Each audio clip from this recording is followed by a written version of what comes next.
মার দেওয়ার সময় এসেছে। মুসলমানদের পূর্ব আকাশে সূর্য উদিত হচ্ছে।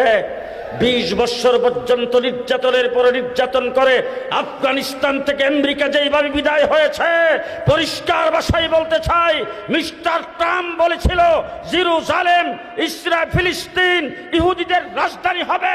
আমি আজকে পরিষ্কার ভাষায় বলে গেলাম, ফিলিস্তিন ইহুদিদের রাজধানী হবে না, ইহুদিদের কবরস্থান হবে, কবরস্থান হবে।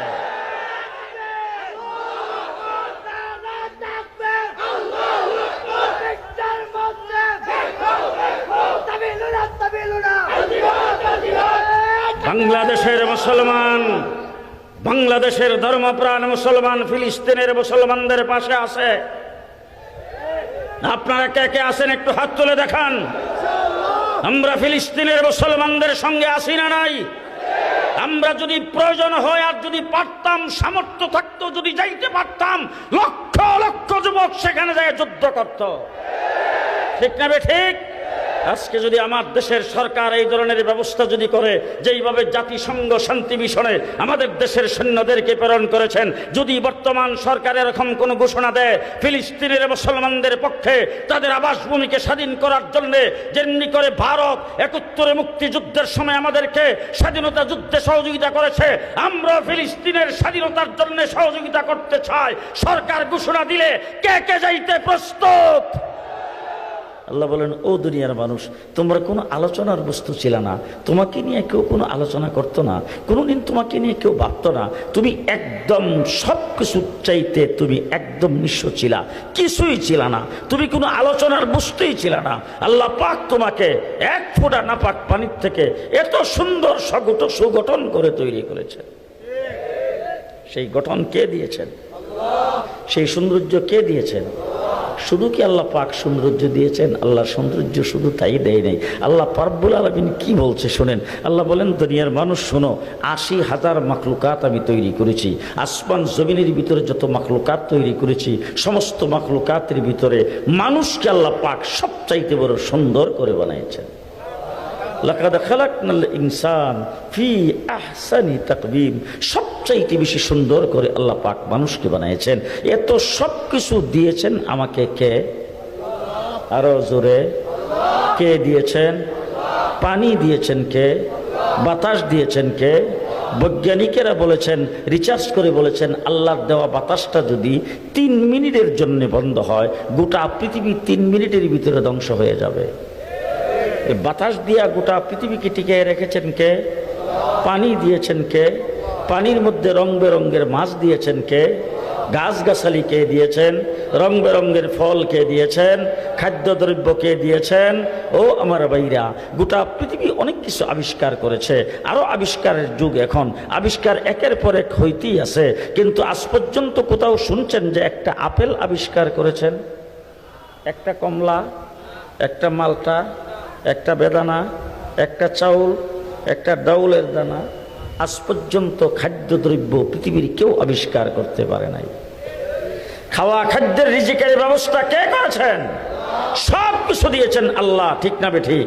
তাইলে একজন মানুষ যদি আপনাকে উপকার করে, সেই মানুষটার সাথে যদি আপনি সুসম্পর্ক রাখতে হয়, আমি জিজ্ঞেস করতে চাই যে আল্লাহ পাক সব কিছু দিছে, সে আল্লাহর সাথে সম্পর্ক রাখা দরকার আছে না নাই? সবাই কয় না। সম্পর্ক রাখবেন কার সাথে? কার সাথে? আল্লাহর সাথে। আপনি চেয়ারম্যান হয়েছেন, চেয়ারম্যানই কে করে? কে বানিয়েছেন আপনাকে? চেয়ারম্যান হওয়ার যোগ্যতা কে দিয়েছেন? মেম্বার হয়েছেন, মেম্বার হওয়ার যোগ্যতা কে দিয়েছেন আপনাকে? তাইলে সবকিছু যদি আল্লাহ দিয়ে থাকে, প্রশংসা হবে আল্লাহর, সম্পর্ক হবে কার সাথে? আল্লাহর সাথে। দুনিয়ার মানুষ ভালো করে শুনে রাখো, শামসুল হক ফরিদপুরী রহমতুল্লাহ আলাইহি বলতেন, তুমি আল্লাহকে পাইছো, দুনিয়ার সব কিছু পাইছো, আল্লাহরে পাও নাই, কিছুই পাও নাই। আল্লাহরে পাও নাই, কিছুই পাও নাই। আল্লাহরে পাইছো, সব কিছু পাইছো। আমি জিজ্ঞেস করতে চাই, মক্কা নগরীতে রাসূল সাল্লাল্লাহু আলাইহি সাল্লাম যখন আগমন করেছিলেন, তখন এই এলাকার লিডার কে ছিল? আবু জেহেল। মানুষটা ধনী ছিল কিনা? ধন সম্পদ বেশি ছিল। আবু জেহেলের আরেক নাম কিন্তু আবুল হেকাম, বুদ্ধির বাপ। কিসের বাপ? বুদ্ধির বাপ। তাইলে বুদ্ধির বাপ, সে বুদ্ধির বাপ ছিল, অত্যন্ত মেধাশক্তি সম্পন্ন ছিল এবং তার বুদ্ধি জ্ঞান খুব খুব ছিল। সমাজকে পরিচালনা করত, রাষ্ট্র চালাইতো, লিডারি করত, মাতবরি করত। ধন সম্পদের অভাব নাই, শক্তির অভাব নাই, সামর্থ্যের অভাব নাই। কিন্তু সেই লোকটার নাম কিয়ামত পর্যন্ত মানুষ নেবে ঘৃণার সাথে, না সম্মানের সাথে? ঘৃণার সাথে। আরেকজন লোক সম্পর্কে বলবো, যেই লোকটার নাম হযরতে বেলাল। দেখতে বোধ হয় খুব সুন্দর। জি, বেলাল সম্পর্কে আপনারা তো জানেন, দেখতে খুব সুন্দর। সুন্দর ছিল না কালো? কেমন কালো? বাংলাদেশে এমন কালো মানুষ তৈরি হয় না, আফ্রিকাতে যেই কালো মানুষ হয়। আপনি যদি গুলশানে যান, গুলশানে যায় যদি দেখেন আফ্রিকার যে এম্বাসিগুলো আছে, এখান থেকে যে মধ্যে মধ্যে একটা বের হয়, দেখলে মনে হবে যে আসলে এত কালাবুধ আল্লাহ বানাই নেই, কিছু কালি মাইকাইছে। বলেন, আমাদের দেশে আরেকটা জিনিস আছে, অনেক মানুষ কালোর মধ্যেও দেখতে শুনতে ভালো আছে না? অনেক লোকজন বলে কালো হইলে কি ডকসেরা বালা, কথা কয় না? বেলালের ডকসেরা কেমন ছিল? গালডি উষা উষা, ঠুট্টি মুডা, নাকের সেন্টারও ঠিক নেই। যদি হজ উমরা করতে যান, গুলশানে যান, এম্বাসিগুলোর থেকে আফ্রিকার লোকজন বের হয়, দেখলে মনে হবে আল্লাহ বানাইছে ডাইস সারা। এদের গায়ের গিঞ্জি আমাদের দেশের কোনো কোম্পানি তৈরি করে না, এদের পায়ের জুতো আমাদের দেশের কোনো কোম্পানি তৈরি করে না। সেই জায়গার হযরতে বেলাল মক্কা শরীফের খুব ধনী মানুষ। আসতে কও, বাড়িঘর ছিল, মেম্বারের দ্বারাই ছিল বোধহয়, চেয়ারম্যানি, সর্দারি মাতবুরি, জীবনও করে নাই, কোনো ধন সম্পদ নাই, কি না গোলাম, কি না গোলাম। আরে আপনার বাড়ির দিন মজুর কামলার যদি আপনার সমাজে কোনো দাম না থাকে, কি না গোলামের কি দাম? কি না গোলাম, মর্যাদা কত! যে আবু জেহেল সম্পর্ক আল্লাহর সাথে লাগাই নাই, আল্লাহকে পাই নাই, বেলাল আল্লাহকে পাইছে, মর্যাদা কোথায়? কত মর্যাদা! মসজিদে নববীর মুয়াজ্জিন পাল্টাইছে, নতুন মুয়াজ্জিন ফজরের নামাজের আযান দিছে। রাসূলুল্লাহ সাল্লাল্লাহু আলাইহি ওয়াসাল্লাম নামাজের অপেক্ষা করতেছে, পূর্ব আকাশের দিকে বারবার তাকাইতেছে। পূর্ব আকাশটা একটু ফর্সা হইলে ফজরের নামাজ রাসূল পড়বেন, কিন্তু পূর্ব আকাশ ফর্সা হচ্ছে না, নামাজের টাইম হইতেছে না। মনে মনে ভাবতেছে, কিরে নতুন মুয়াজ্জিন কি আজকে অনেক রাত্র থাকতে আযান দিয়ে দিল নাকি? সময়ের আন্দাজ পাইল না, আজকে জীবন অনেক সময় আগেই আযান দিয়ে দিছে। হঠাৎ করে জিবরাইল আমিন আইসা রাসূল কে জিজ্ঞেস করতেছে, হুজুর আজকে যে মসজিদে নববীতে আজান হইল না? আল্লাহু আকবার, আস্তে আস্তে আস্তে আস্তে, মসজিদ নববীতে আজকে আজান হইল না। হযরত মুহাম্মদুর রাসূলুল্লাহ সাল্লাল্লাহু আলাইহি ওয়াসাল্লাম কও কি জিবরাইল, আজান তো আজকে খুব সুন্দর আওয়াজ হয়েছে, মুসল্লিরা তো খুব খুশি, দেখো না সব মুসল্লি মসজিদে চলে আসছে আজানের আওয়াজ শুই না, আজান তুমি শুনো নাই নাকি? জিবরাইল আমিন বলে, হুজুর আমি তো আসি নাই, আল্লাহ রাব্বুল আলামিন আমাকে পাঠাইছে। আল্লাহ জিজ্ঞেস করেছেন আজকে কেন আজান হলো না? তার কারণ হলো বেলাল আজান দেয় নাই। বেলাল যতক্ষণ আজান না দিবে ততক্ষণ আল্লাহ পাকের আরশ পর্যন্ত আজানের আওয়াজ পৌঁছবে না। বেলাল কার সাথে লাইন লাগাইছে? বেলাল আল্লাহকে পাইছে, আবু জেহেল আল্লাহকে পাই নাই, ধ্বংস হয়ে গেছে। বেলাল আল্লাহকে পাইছে, কদ্দুর কামিয়াব, কদ্দুর কামিয়াব। ও মুসলমান, মুহাম্মদুর রাসূলুল্লাহ সাল্লাল্লাহু আলাইহি সাল্লাম বলেছেন, হাসরের কঠিন ময়দানে কোটি কোটি মানুষের মধ্যে আল্লাহ পাক বেলালের নাম ধরে ডাক দিবেন। সুবহানাল্লাহ, আস্তে, সুবহানাল্লাহ আস্তে। বেলাল আইনা ইয়া বেলাল, বেলাল আইনা ইয়া বেলাল, হে বেলাল তুমি কোথায়? বেলাল বলবেন লাব্বাইক, আল্লাহ বলবেন বেলাল আল্লাহর নাম তুমি জুড়ে আওয়াজ করে নিতে পারো নাই, আর তুমি আজান দিয়েছো মসজিদ নববীতে, সাধারণ কয়েকজন মানুষ তোমার আজান শুনেছে, পৃথিবীর সব মানুষ শুনে নাই। যে আল্লাহর নাম নিতে যাইয়া, আহাদ আহাদ বলতে যাইয়া মানুষের নির্যাতিত হয়েছ, তোমাকে উত্তপ্ত বালির মধ্যে শেষরানো হয়েছে, তোমার শরীর ক্ষত বিক্ষত হয়ে গেছে। এই বেলাল, আজকে পৃথিবীর সমস্ত মানুষ হাসরের মাঠে আছে, আল্লাহু আকবারের আযান দিয়ে শোনায়া দাও। মর্যাদা কত বেলালের! ধন সম্পদ বেশি ছিল, এলাকার চেয়ারম্যান ছিল, মেম্বার ছিল, এমপি ছিল, কিছুই নাই। সম্পর্ক কার সাথে? আরো জোরে, আরো জোরে।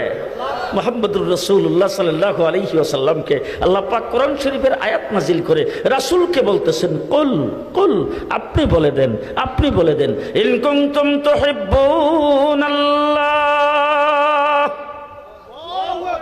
ও আল্লাহর হাবিব, আল্লাহর হাবিবকে আল্লাহ পাক বলতেছেন, হাবিব আপনি বলে দেন, মানুষগুলি যদি আমার সাথে লাইন লাগাইতে চায়, আমাকে যদি মহব্বত করতে চায়, আমাকে যদি ভালোবাসতে চায়, আমার সাথে যদি সম্পর্ক লাগাইতে চায়, তাইলে তাদের সামনে গাইডলাইন আমি আল্লাহ পাক দিয়ে দিলাম, ফাত্তাবিউনি। তাদেরকে বলে দেন তারা যেন আপনার সাথে লাইন লাগায়, আপনার ইত্তেবা যেন করে। বলে কিভাবে ইত্তেবা করবে? আমার আল্লাহ রাব্বুল আলামিন বলেন, ফাত্তাবিউনি, আপনার ইত্তেবা করতে হবে। তার কারণ হলো আমি আল্লাহ, আমার সাথে তারা লাইন লাগাইতে চায়। আমার তো মাথার চুল নাই, আমার তো চুল কাটতে হয় না, চুল কাটার থেকে, চুল বাড়ার থেকে আমি পাক ও পবিত্র। আপনার মাথায় চুল আছে, আপনার মাথার চুল আপনি কাটেন, সুতরাং তারা যদি চুল কাটে তাইলে তাদের চুলটা যেন আপনার মাথার চুলের মতো কাটে। হুজুর বললে আপনি কয়েন, ফাত্তাবিউনি। আল্লাহ পাকের কি হাতে পায়ে নখ আছে? আস্তে কর, আমি আল্লাহর তো হাতে পায়ে নখ নাই, নখ তো আমার কাটতে হয় না। ও আমার হাবিব, আপনার হাতে পায়ে নখ আছে, নখ আপনার বারে, আপনার কাটতে হয়। সুতরাং আপনার উম্মতকে বলে দেন, ফাত্তাবিউনি, নখ কাটার সময় যেন আপনার মতো কাটে। কথা কি বুঝাইতে পারতেছি? কথা কি বুঝাইতে পারতেছি? আমি জিজ্ঞেস করতে চাই, আল্লাহ কি কোনোদিন গোসল করে? জি। তোমার আল্লাহ পাক বলেন, ও হাবিব আপনি বলে দেন, আমি তো কোনোদিন গোসল করি না, আপনি গোসল করেন। সুতরাং আপনার উম্মতেরদেরকে বলে দেন, ফাত্তাবিউনি, তারা গোসল করার সময় যেন আপনার মতো করে। ও হাবিব আমি তো খানা পিনা খাই না, খানা পিনার থেকে তো আমি পাক, আপনি খানা খান। সুতরাং আপনি যেইভাবে খানা খাইছেন সেইভাবে যেন আপনার উম্মত খায়। আপনার 3.5 হাত বডি মুহাম্মদুর রাসূলুল্লাহ সাল্লাল্লাহু আলাইহি ওয়াসাল্লাম যেইভাবে বডিটাকে চালাইছে সেইভাবে আপনাকে চালাইতে হবে। রাসূল যে পোশাক পরছেন আপনাকে সেই পোশাক পরতে হবে। রাসূল যে পোশাক পরার কথা বলেছেন আপনাকে সেই পোশাক পরতে হবে। মুহাম্মদুর রাসূলুল্লাহ সাল্লাল্লাহু আলাইহি ওয়াসাল্লাম মাথার চুল যেইভাবে কাটছেন আপনাকে সেইভাবে কাটতে হবে। এখন আমাদের দেশের যুবকেরা সিলনে যাইয়া সিলনওয়ালাকে ডাক দিয়ে বলে, ক্যাটালগটা লরে। আমি জিজ্ঞেস করতে চাই, ক্যাটালগের মধ্যে তো মৌলানা আতহার আলী সাহেবের ছবি আছে, আনোয়ার শাহ সাহেবের, হাফিজি হুজুরের, ব্রাহ্মণবাড়িয়ার বড় হুজুর, আল্লাহ মাহমুদ শফির, জুনায়েদ বাবনগরী সাহেবের। কার ছবি? মেসি, কাকা, রোনাল্ডো, সালমান শাহ, আর্জেন্টিনার, ব্রাজিল। রাগ করতেছেন? রাগ করতেছেন? যুবক, আজকের মাহফিলে আমি সামনে দেখতেছি অধিকাংশ যুবক বসে আসে। যুবক তুমি ভালো করে মনে রাখো, তুমি যদি আর্জেন্টিনার ব্রাজিলের সুরত ধারণ করো, তুমি যদি মাথার চুল মেসি, কাকার, রোনাল্ডোর মতো কাটো, জেনে রাখো হাসরের ময়দানে আর্জেন্টিনার ব্রাজিলের সাথে তোমার হাসর হবে। মান তাশাব্বাহা বিকাউমিন ফাহুয়া মিনহুম, তুমি যার সুরত ধারণ করেছো তার সঙ্গে হাসর। তুমি যদি আল্লামা আহমদ শফির সুরত ধারণ করো, আহমদ শফি সাহেবের সাথে হাসর হবে। তুমি আনোয়ার শাহ সাহেবের সুরত ধারণ করেছো, আনোয়ার শাহ সাহেবের সাথে তোমার হাসর হবে। আর তুমি রাসূলের সুরত ধারণ করেছো, রাসূলের সাথে হাসর হবে। ফাত্তাবিউনি, মুহাম্মদুর রাসূলুল্লাহ সাল্লাল্লাহু আলাইহি ওয়াসাল্লামের ইত্তেবা করো। বলে ইত্তেবা করলে কি হবে? তোমরা তো আমার সাথে লাইন লাগাইতে চাও, আল্লাহর সাথে সম্পর্ক লাগাইতে চাও। আল্লাহ কোথায় থাকেন আপনারা কি জানেন? আল্লাহর বাড়ি কই? আপনাদের কুলিয়ারসরে আল্লাহর বাসা আছে তো? বাজিতপুরে আছে। আচ্ছা, আপনাদের এলাকায় যদি খুব বেশি বড় লোক কোনো মানুষ হয়, তার বাড়িঘর কি এখানে থাকে না সে যায় ওই যে ঢাকায় বাড়ি করে? যে বেশি বড় যেই লোক হয়ে যায় সেই লোক যায় ঢাকার উত্তরা গুলশানে বাড়ি করে, ঠিক না বে ঠিক? এর চাইতে বেশি বড় লোক হইলে কানাডার বেগম পাড়ায়, ঠিক না বে ঠিক? এর চাইতে বেশি বড় লোক হইলে নিউ ইয়র্ক, ঠিক না বে ঠিক? তাইলে এখন আল্লাহ রাব্বুল আলামিন বলেন, ও দুনিয়ার মানুষেরা, ও দুনিয়ার মানুষ ভালো করে বুঝেন, আল্লাহ পাক তো বড়, কত বড়! আল্লাহু আকবার, আল্লাহু আকবার! আল্লাহ বড়, কত বড়, কত বড়! কত বড় সেটা তো আমি আপনাদেরকে বুঝাইতে পারবো না। আল্লাহ যে কত বড়, তাইলে আল্লাহ পাক মহান, আল্লাহ সবচাইতে বেশি বড়। এখন আল্লাহকে জিজ্ঞেস করেন, ও আল্লাহ আপনি তো বড়, আমাদের দেশে কোনো মানুষ বড় হইলে সে তো আমাদের এলাকায় বাড়িঘর নিয়ে থাকে না, সে বড় লোকের জায়গায় যায় বাড়ি করে, তার কাছে যাইতে পারমিশন লওয়া লাগে, এরপরে 6 মাস 1 বছর পরে তার সঙ্গে দেখা হয় না। আপনি তো দুনিয়ার সবচাইতে সৃষ্টি জগতের মধ্যে নয়, শুধু তামাম কুল কায়নাতের ভিতরে আপনি হলেন সবচাইতে বড়। তাইলে আপনাকে কোথায় আমরা পাবো? আল্লাহ রাব্বুল আলামিন বলেন, বান্দা কোথায় আমারে পাইবা, আমারে কোথায় যায় বিশ্রে ধরবা, কোন জায়গায় যে আমাকে তালাশ করবা? আমি আল্লাহ, যদি তুমি রাসূলের ইত্তেবা করতে পারো, ইউহিব্বুকুমুল্লাহ, আমি আল্লাহ তোমাকে বিশ্রে বের করে তোমার সাথে সম্পর্ক লাগাবো। তুমি আল্লাহর সাথে সম্পর্ক লাগাইতে হবে না, আল্লাহ তোমার সাথে সম্পর্ক লাগাবে। তুমি যদি রাসূলের সাথে সম্পর্ক লাগাইতে পারো, তুমি যদি রাসূলের রঙে রঙিন হতে পারো, রাসূলের সঙ্গে যদি তোমার সম্পর্ক সুন্নতের মাধ্যমে যদি কায়েম করতে পারো, রাসূলের ইত্তেবা যদি করতে পারো, আমার আল্লাহ বলেন ইউহিব্বুকুমুল্লাহ, আমি তোমার সাথে সম্পর্ক লাগাবো। মুহাম্মদুর রাসূলুল্লাহ সাল্লাল্লাহু আলাইহি ওয়াসাল্লামের ইত্তেবা করার তৌফিক আল্লাহ পাক আমাদেরকে দান করুক। আজকের থেকে মাথার চুল কাটলে সিলনে যেয়ে বলবো, এই বেটা তুমি কি সুন্নত তরিকায় চুল কাটা জানো? আস্তে কো বলবো কি না বলেন? যে হাতে পায়ের নখ কাইটা প্রত্যেক দিন শুক্রবার দিন যেই ব্যক্তি হাতে পায়ের নখ কাটে, শরীরের পশমগুলি পরিষ্কার করে, সুন্নতের উপর আমল করে, তারপরে সে গোসল করে, ভালো করে গোসল করে, তার তৌফিক অনুযায়ী নতুন অথবা সুন্দর ভালো কাপড় পরিধান করে, সেই পরিধান কইরা তারপরে আগে বাগে পায়ে হাইটা মসজিদে গমন করে, সেই ব্যক্তির আমল নামায় আল্লাহ পাক প্রত্যেকটা কদমে 1 বছরের নেক দান করেন। যে আমরা করবো তো ইনশাআল্লাহ, করবো তো ইনশাআল্লাহ। আজকের থেকে খানা খাওয়ার সময় দস্তরখানি বিষয়ে খানা খাবো, পারবো তো ইনশাআল্লাহ। শেষ কথা আপনাদের কাছে বলতে চাই, সামনে 1 ওয়াক্ত নামাজ আসতেছে, এটা কোন ওয়াক্ত? যে কোন ওয়াক্ত জানেন তো আপনারা? কোন ওয়াক্ত এটা? ফজরের রক্ত। আচ্ছা, আমি আপনাদেরকে একটা মাঝখানে একটা শব্দ কথা জিজ্ঞেস করতে চাই। আপনাদের এলাকার যে মসজিদগুলো, এই মসজিদগুলোতে ফজরের নামাজে যেই মুসল্লি হয়, এরকম মুসল্লি তো জুমার নামাজে হয়? জুমার নামাজে আরো কম হয়? বেশি? কত বেশি? ওরি বাবা, বটগাছের গোড়া পর্যন্ত। ঠিক না ঠিক? ইহুদি খ্রিস্টানরা লিখেছেন যত মুসল্লি জুমার নামাজে মুসলমানদের হয়, এই পরিমাণ মুসল্লি যেদিন ফজরের নামাজে হবে, ওই দিন মুসলমানদের উপরে নির্যাতন করতে কেউ পারবে না। ঠিক না ঠিক? আজকে ফিলিস্তিনের মুসলমানদের উপর ইহুদিদের নির্যাতন চলছে। ইহুদি কয়টা আছে আমি তো বলি, মিডল ইস্টের মুসলমানেরা, সৌদি আরবের মুসলমানেরা, আরব আমিরাত, কাতার, কুয়েতের মুসলমানেরা যদি একত্রিত হয়ে রাত্রের বেলা কেউ মনে করে সারা রাত্র প্রস্রাব করবো না, সকালবেলা উঠে একসাথে যদি ইসরায়েলের দিকে হয়ে প্রস্রাব করে, প্রস্রাবের ফেরার সাথে ইসরায়েল ভেসে যাবে। ঠিক না ঠিক? আজকে 58টা মুসলিম দেশ গোটা পৃথিবীর মানচিত্রে, আজকে 200 কোটির উপরে মুসলমান পারমাণবিক অস্ত্রের মালিক।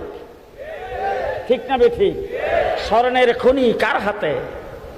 পেট্রোলের খনি কার হাতে? আরে স্বর্ণের খনি, মুক্তিমুক্তার খনি মুসলমানের হাতে, পেট্রোলের খনি মুসলমানের হাতে। হিসাব করে দেখা গেছে পৃথিবীর সম্পদের 80% মুসলমানের হাতে থাকার পরও মুসলমান কেন মায়ের খাবে? মুসলমান তো মায়ের দেবে। ঠিক কিনা বলেন? ঠিক কিনা বলেন? খুব ভালো করে মনে রাখবেন, মায়ের দেওয়ার সময় এসেছে, মায়ের দেওয়ার সময় এসেছে। মুসলমানদের পূর্ব আকাশে সূর্য উদিত হচ্ছে। 20 বছর পর্যন্ত নির্যাতনের পর নির্যাতন করে আফগানিস্তান থেকে আমেরিকা যেইভাবে বিদায় হয়েছে, পরিষ্কার ভাষায় বলতে চাই, মিস্টার ট্রাম্প বলেছিল জেরুজালেম, ইসরায়েল, ফিলিস্তিন ইহুদিদের রাজধানী হবে। আমি আজকে পরিষ্কার ভাষায় বলে গেলাম, ফিলিস্তিন ইহুদিদের রাজধানী হবে না, ইহুদিদের কবরস্থান হবে, কবরস্থান হবে।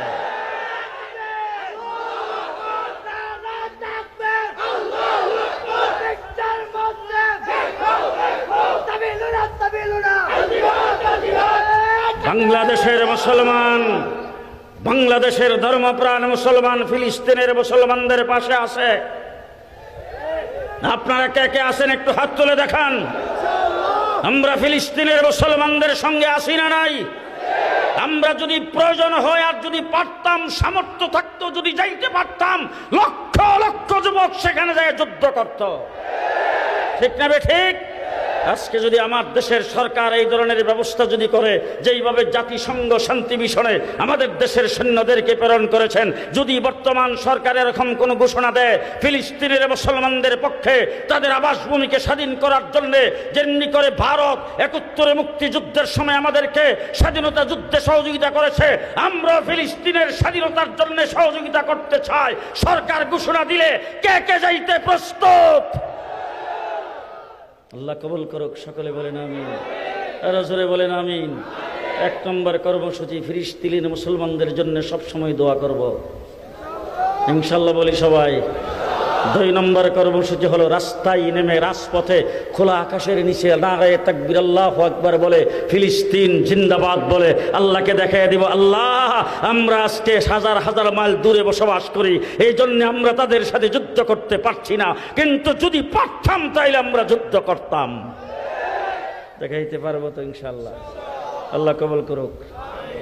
আমাদের এই মিলন সাহেব প্রতি বছরই মাহফিলের ইন্তজাম করে, কারবারটা খুব খারাপ করে, ভালো করে, সামনেও করত, আস্তে কর, আমরা সবাই মিলে তাকে সহযোগিতা করব ইনশাআল্লাহ। ঠিক না বে ঠিক? আজকে আপনাদের এইখানে আলেম ওলামায়ে কেরাম আসতে